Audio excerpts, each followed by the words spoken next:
YouTubers, and welcome to another Doctor Who action figure review. In today's review I'm looking at the latest Underground Toys Forbidden Planet exclusive release to hit the UK, Ace from Remembrance of the Daleks. Now I say to hit the UK because this figure has already been released over in the US, initially at San Diego Comic Con and then a few trickled through to the Who shop over here last month. But after a few months delays the figure has finally reached the UK. So was it worth the wait? Let's take a look. The figure comes in clamshell packaging, utilising the common classic series design. The back of the box features a detailed biography about Ace and her adventures with the Doctor. Out of the box, the figure is fantastic. The amount of detail on the figure is amazing, and she comes with a ton of accessories. The figure features the standard articulation we see on most classic figures. Articulation at the head, ball-jointed shoulders, articulation at the bicep, wrist, waist, a T-joint hip that allows the legs to move forward and out to the sides, thigh articulation, and knee articulation. The skirt is made of very thin and soft PVC, which means that although the hip joints are hindered, they do still have a nice bit of movement. The legs are quite soft and bendy. That does have some slight issues with her balance, but not too much of a problem. She's pretty stable. The detail is incredible. The head sculpt is a really good representation of Sophie Aldred and features her hair in a little plait, which is a separate piece to the rest of the head. I assume this is to allow for some slight variations of Ace later down the line.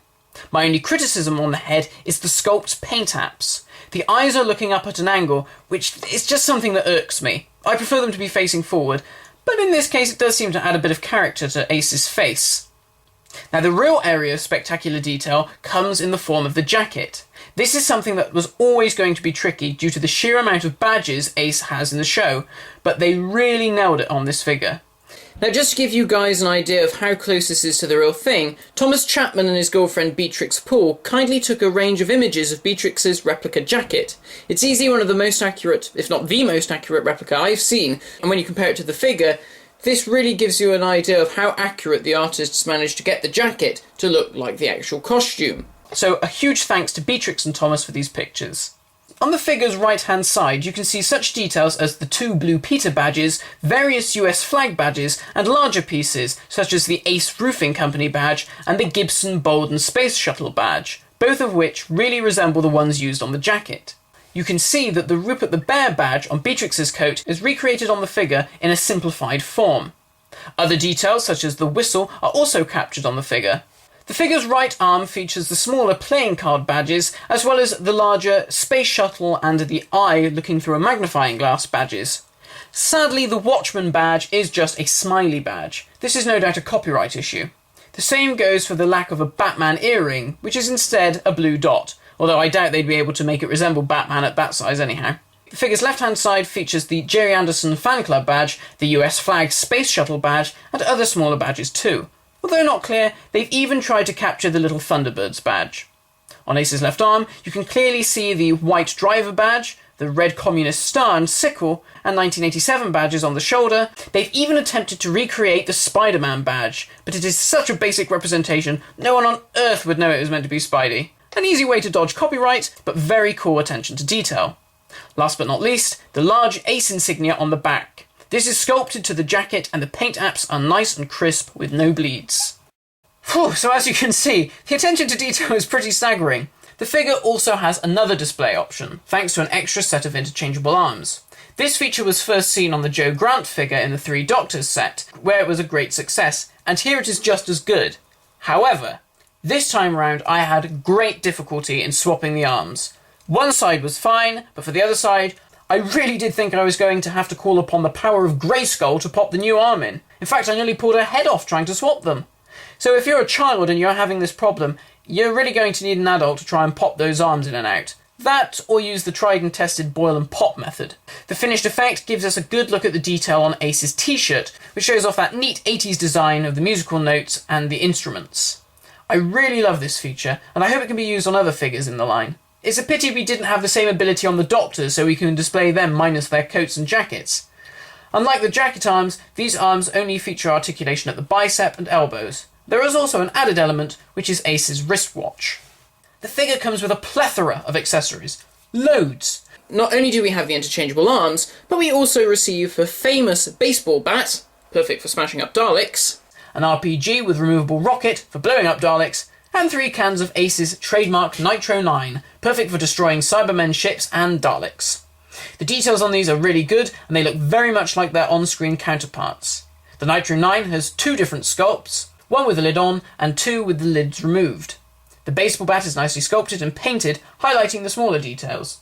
The RPG has lots of little details, such as the screws and wood effects sculpted onto the handles, and are really well painted. A final accessory comes in the form of Ace's rucksack. It's a very good sculpt, and thanks to the interchangeable arms feature, can slip onto Ace's back with ease. What's even cooler about this rucksack is that it actually works. After all, how else is Ace going to carry all this stuff around? There's a small gap where Ace's baseball bat fits in, and a section of the rucksack pulls away like a little plug where you can put her cans of Nitro 9. Just slip your nail under this tab and it comes away. This is a really awesome feature and will be most helpful in stopping us collectors from losing any of those smaller accessories. So, overall, was it worth the wait? Of course it was! She's fantastic! At last we have the 7th Doctor's key companion in action figure form, and she's arrived with a ton of cool bits and pieces. The amount of accessories is brilliant, and the 2 display options make for great variety, whether you're displaying the figure, using it in animation, or just playing with it. The fact that we now have Ace means that we'll no doubt see variants of her released later down the line, much like with Jo, Perry, Leela, and the Brigadier. An alteration to the shirt can easily make a version from Silver Nemesis and the Greatest Show in the Galaxy. Slightly heavier tweaks may be made to make a Curse of Fenric version possible, but I really won't hold out a great deal of hope on that one. I really highly recommend purchasing this figure.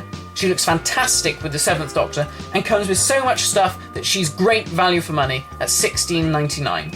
The figure is available to order from Forbidden Planet International and ForbiddenPlanet.com. So thanks for watching this review, guys. I hope it's been of some use. Many thanks once again to Beatrix, Poole and Thomas Chapman for the pictures of the replica jacket, and don't forget to check out the blog at batmanmarchreviews.blogspot.co.uk. Also, please check out the Host Productions videos. He does some really good reviews of action figures and episodes and DVDs and things, especially the Biff Bang Pow figures. He's got reviews of the entire second wave up and the TARDIS playset, which are really, really great, so please check him out as well. My next review will be the Pyramids of Mars Priory set, which I really cannot wait to arrive. It looks to be a good one. So thanks for watching, and I'll see you next time.